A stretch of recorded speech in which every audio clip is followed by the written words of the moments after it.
Tumagilid ang ilang poste ng telco line sa kanto ng Taft Avenue at Arnaiz sa Pasay City matapos masabitan ng container truck. Madaling araw kahapon nang mahila ng dumaang container truck ang kawad ng kuryente. Wala pang tiyak na bilang pero ilang subscribers ng mga telco sa lugar ang walang internet. May dumating ng mga tauhan ng telco companies para magkumpuni. Nasa 3 hanggang 5 araw daw ang aabutin para maayos nila ang linya. Ayon naman sa LGU, posibleng dahil sa mga hindi na aktibong linya na hindi naiaalis, kaya bumigat ang kumpol ng mga kable at sumabit sa container truck. Patuloy pa ang investigasyon ng mga otoridad sa insidente, gayon din kung may pananagutan ng driver ng container truck.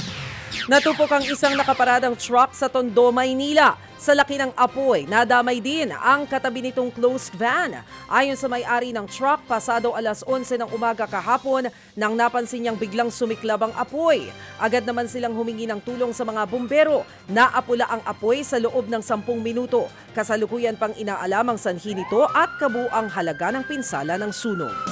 Nasunugan ang higit 50 residente sa Valenzuela City. Naging pahirapan naman sa pag-apula ng apoy dahil malayo ito sa main road. Umakyat pa ng bakod ang ilang mga bumbero. Tumagal ng isang oras bago naapula ang apoy. Isang residente pa ang napaulat na sugatan. May namatayan din ng alagang aso. Patuloy naman ang investigasyon sa naging sanhi ng apoy at halaga ng pinsala sa lugar.